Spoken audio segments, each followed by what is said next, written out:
My best friend testified against me in court for my wife. I trusted my best friend with my life. When my marriage imploded, he sided with my wife in court, twisting the truth. Years later, karma arrived through an unexpected confession that cleared my name. When my best friend raised his right hand and swore to tell the truth, I realized I had already lost. The courtroom smelled like old paper and disinfectant, the kind that stings the back of your throat. I remember the hum of the lights overhead, the way my knee bounced uncontrollably beneath the table, the quiet shuffle of people settling into seats as if this were just another Tuesday morning.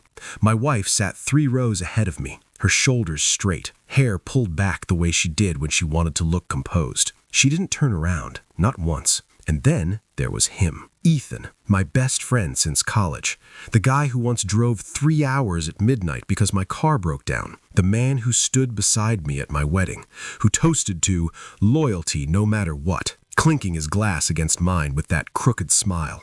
He didn't look at me either when he took the stand. He adjusted his tie, cleared his throat, and spoke my name like it belonged to a stranger. That was the moment something inside me went quiet.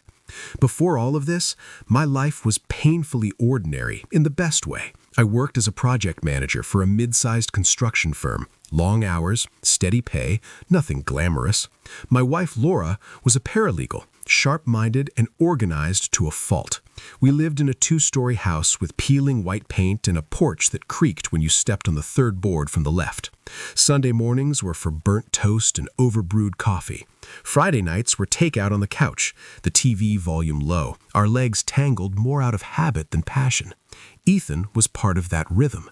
He lived 10 minutes away, close enough to drop by unannounced. He knew where we kept the spare key. He knew Laura's coffee order, knew I hated mushrooms, knew the story of how my dad left when I was 13 and never came back. There were no secrets between us, or so I thought. Looking back, I realize how much I trusted him. Too much, maybe. When Laura and I started arguing more, when the house grew quieter and the air heavier, Ethan was the one I talked to. He listened without interrupting, nodding slowly, always careful with his words. "Marriage goes through seasons," he told me once, sitting across from me at the kitchen table while Laura worked late. "Doesn't mean it's broken." I wanted to believe him. The fights didn't start dramatically. They never do. It was small things, missed calls, late nights, Laura's phone turning face down on the counter. When I asked, she said I was imagining it. When I pressed, she said I was controlling. The word landed hard, like a slap disguised as concern. Ethan stayed neutral, or at least I thought he did. There was one night I still replay in my head. Laura and I had argued over money. Again, I'd forgotten to transfer funds for a joint bill. She accused me of hiding things. I laughed, not because it was funny, but because it felt absurd. Later that evening, Ethan came by. Laura had called him, said she was worried about me. The 3 of us sat in the living room, the lamp casting a dull yellow glow over everything. Laura spoke softly, carefully. I spoke defensively. Ethan watched us like a referee who already knew how the game would end. "I just want what's best for both of you," he said, hands clasped together. His eyes flicked to Laura more than to me. That was the first clue. Small, easy to dismiss, but it stayed with me. Over the next few weeks, things unraveled quickly. Laura moved into the guest room. Then she moved out altogether. Divorce papers arrived in a thick envelope, heavier than it had any right to be. I called Ethan the moment I read them. "She's exaggerating," I said, my voice breaking, despite my effort to stay calm. "You know me." There was a pause on the line. Too long. "I think you should take this seriously," he finally said. "Laura's been through a lot." That was when the ground really started to shift beneath my feet. I didn't know yet how deep the betrayal would go. I didn't know that the man who knew my worst fears would soon help turn them into public record. All I knew was that something precious had cracked, and the sound of it echoed louder than any argument we'd ever had. The days after the papers arrived blurred together like a bad dream I couldn't wake from. I slept on the couch, even though Laura was gone. The guest room felt too final, like admitting something had ended. Every morning, I woke to the same quiet house, the same ticking clock above the stove. I started noticing things I'd ignored before. The way the refrigerator rattled when it kicked on, the faint smell of dust in the hallway, the absence of Laura's footsteps getting ready for work. Ethan called less. At first, I told myself he was giving me space. That was always his excuse, space. But when I texted him questions about the divorce, about the accusations, his replies came slower, shorter. Sometimes they sounded rehearsed. "You should talk to your lawyer," he wrote once. No emoji, no warmth. I tried to focus on facts, on what I could prove. I gathered bank statements, emails, old texts, anything that showed I wasn't the monster Laura was painting me to be. My attorney, a tired-looking man named Greg with reading glasses permanently perched on his head, skimmed through the documents and nodded. "This is going to get messy," he said. But truth usually holds up. I clung to that sentence like a life raft. The first real crack came during mediation. Laura sat across from me at a long conference table, hands folded neatly in front of her. She spoke calmly, almost gently, about feeling controlled, about how I had isolated her from friends. I opened my mouth to respond, but Greg squeezed my arm, a silent reminder to let her finish. Then Laura said it. "Ethan saw it," she added casually. "He was there for some of it." The room seemed to tilt. I looked at her, then at Greg, then back at her. "Saw what?" I asked. She tilted her head, feigning confusion. "The way you talked to me, the pressure. He told me he'd be willing to testify." I felt heat rush to my face. My ears rang. Ethan had never said a word to me about testifying, never hinted he believed I was abusive. The image of us laughing over beers, of him clapping me on the back at my wedding, clashed violently with Laura's calm certainty. After mediation, I called him. He didn't answer. I left a voicemail, my voice shaking despite my efforts. "Laura says you're going to testify. I don't understand. Can you please call me back?" Hours passed, then a day. When he finally did call, his tone was careful, almost professional. "It's best if we don't talk too much right now. Everything's complicated." "Complicated?" I repeated. "You're my best friend." "I care about you," he replied quickly. "But I also care about the truth." The word truth hung between us like an accusation. That night, I lay awake staring at the ceiling, replaying every conversation I'd ever had with him, every time I'd vented about Laura, every moment of frustration I'd confessed. Had he been taking notes? Had he been judging me all along? The court date came faster than I expected. The courtroom was colder than mediation, more formal. Wooden benches polished smooth by years of anxious hands. Laura's attorney spoke confidently, laying out a narrative where I barely recognized myself. When Ethan's name was called, my heart started pounding so hard I thought others might hear it. He walked to the stand without looking at me. When he swore in, his voice was steady, too steady. They asked him how long he'd known us. He answered. They asked him how often he'd been in our home. He answered that too. Then came the questions that mattered. Did you ever witness Mr. Harris behaving in a controlling or emotionally abusive manner toward his wife? There was a pause, just a second, but it felt like forever. Yes, Ethan said. The word hit me like a physical blow. He described arguments he'd overheard, arguments taken out of context, stripped of nuance. He spoke about Laura's tears, about my raised voice, about things I'd said in moments of stress that now sounded cruel in the sterile quiet of the courtroom. He didn't mention apologies, didn't mention the nights I'd slept on the couch to give her space, didn't mention how often Laura had belittled me or how lost I'd felt. When the hearing ended, Ethan left quickly. I didn't chase him. I couldn't. My legs felt hollow, like they might fold if I tried to stand too fast. Outside, the sky was overcast, the kind of gray that presses down on you. I sat in my car and stared at the steering wheel, my hands resting uselessly in my lap. I had lost more than my marriage that day. I had lost the one person I thought would never turn on me, and I had no idea that this wasn't the end of the story, only the beginning of a much longer reckoning. The ruling came 2 weeks later, folded neatly into a white envelope like bad news dressed up as routine. Laura was granted favorable terms, financial concessions, temporary alimony, and something that stung far worse than the money, validation. The judge's words were careful, neutral, but the implication was clear. I was a man whose behavior had raised concerns, a man who needed to reflect. I sat alone at the kitchen table when I read it, the same table where Ethan and I had shared countless meals. I traced a small burn mark on the wood from a forgotten candle years earlier, and felt something in me harden, not into anger exactly, but into resolve. I didn't lash out, I didn't post online, I didn't call Laura or Ethan again. Instead, I went quiet. I started therapy, partly because the court recommended it, but mostly because I needed someone neutral to help me make sense of what had happened. My therapist, a woman named Diane, with soft eyes and an unhurried voice, listened without judgment as I talked through the marriage, the friendship, the trial. "You're grieving two losses," she said once, "and one of them hasn't been acknowledged by anyone else." She was right. People knew about the divorce. They brought casseroles, offered sympathy. No one asked about Ethan. It was as if that bond had been erased without ceremony. I kept my head down at work. Colleagues were polite, but distant. A few had heard rumors. I didn't correct them. Defending myself felt exhausting, like shouting into a wind tunnel.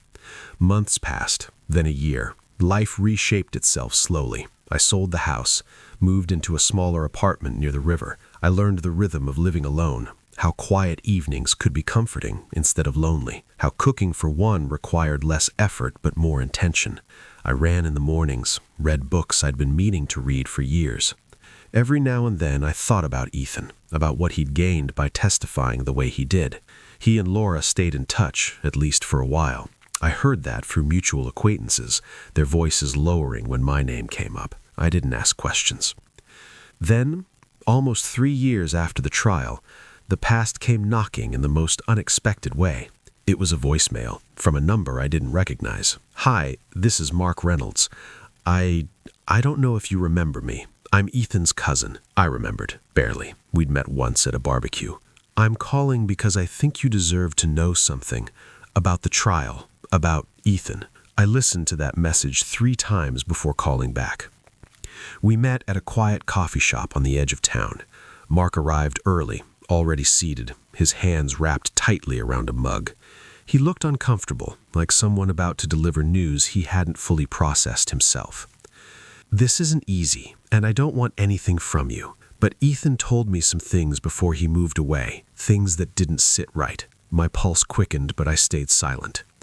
"He said Laura coached him, not exactly what to say, but what to emphasize, what to leave out.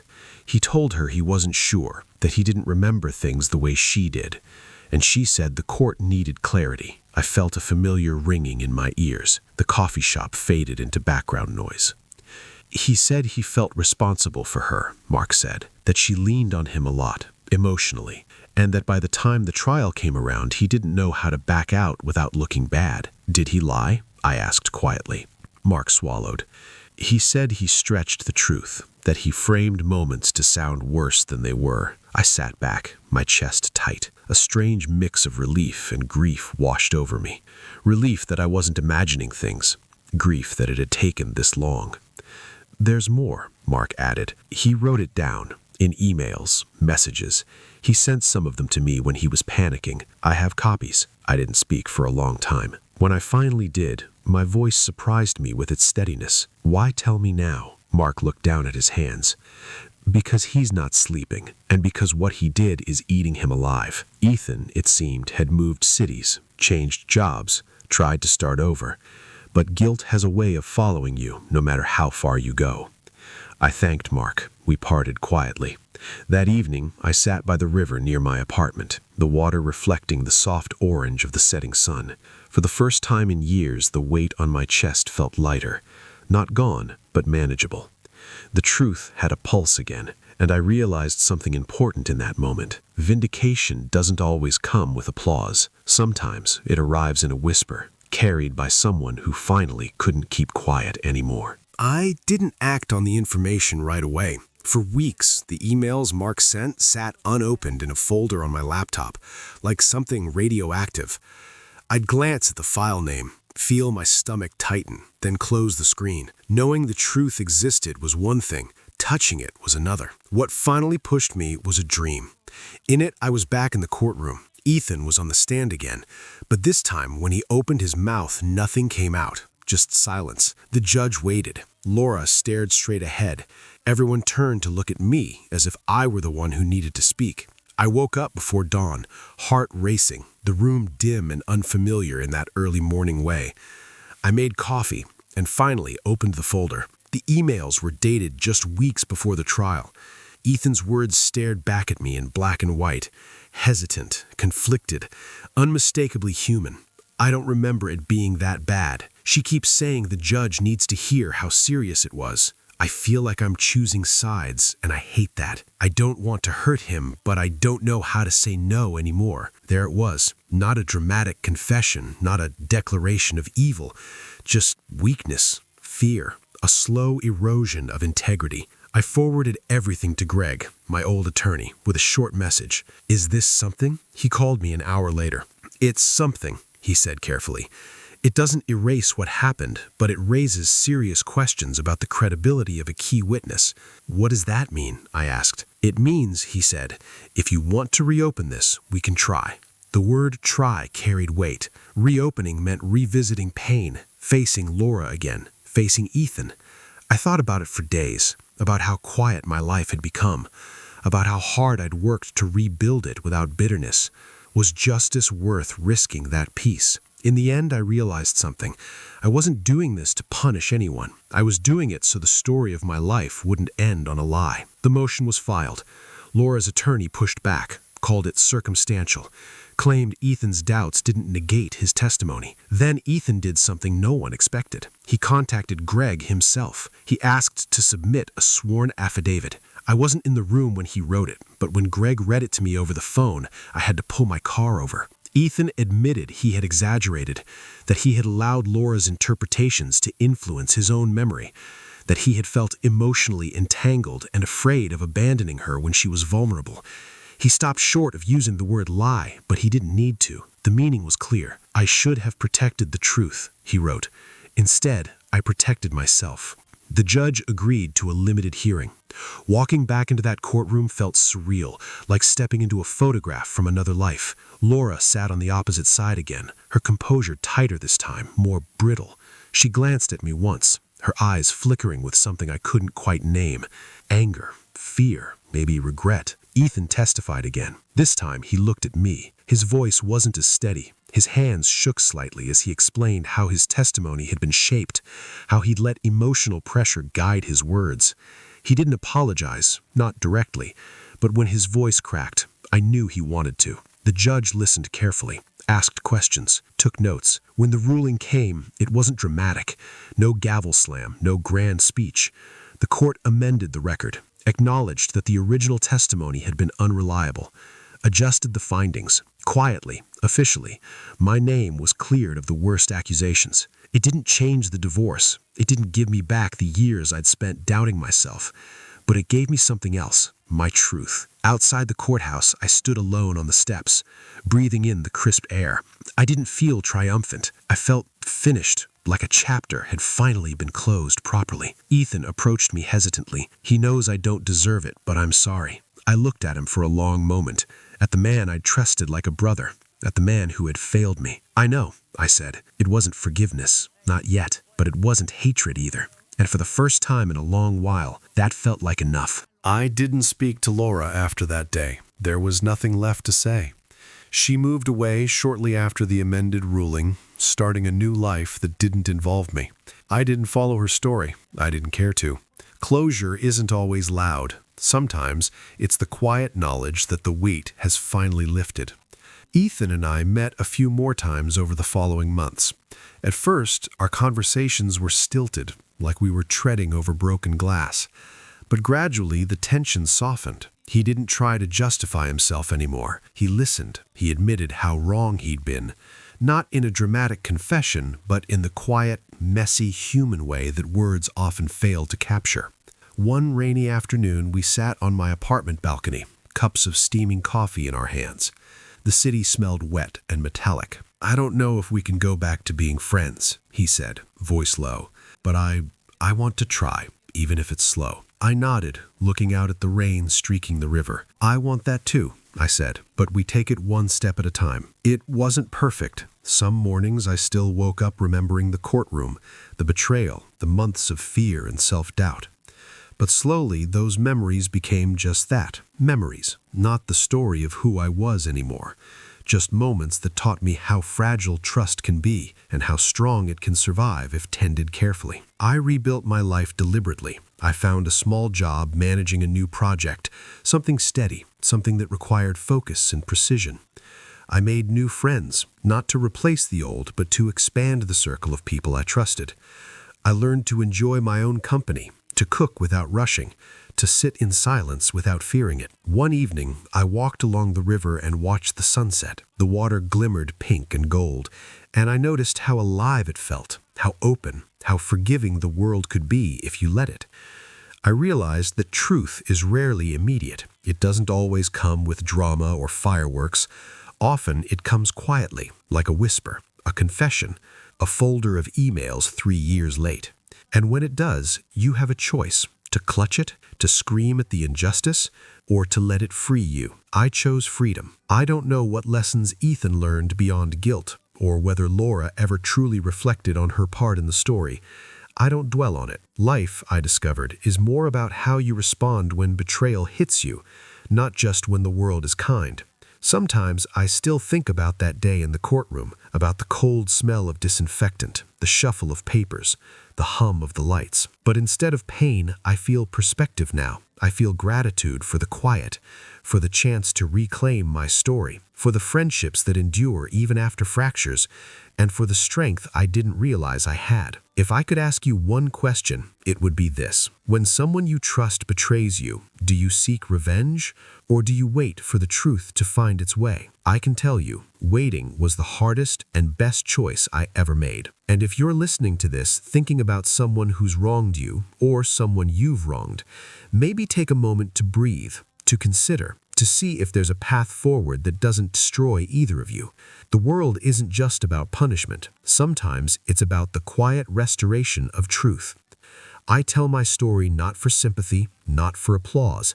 I tell it so someone else might hear. The weight of betrayal can be unbearable, but it can also teach you patience, resilience, and how to reclaim your life with dignity. Would you have waited as I did, or would you have fought fire with fire? Think about it, and if my story resonates, subscribe for more reflections, more real-life confessions, and more moments of truth that remind us what it means to be human. The river flows regardless of the storms above it, and so do we.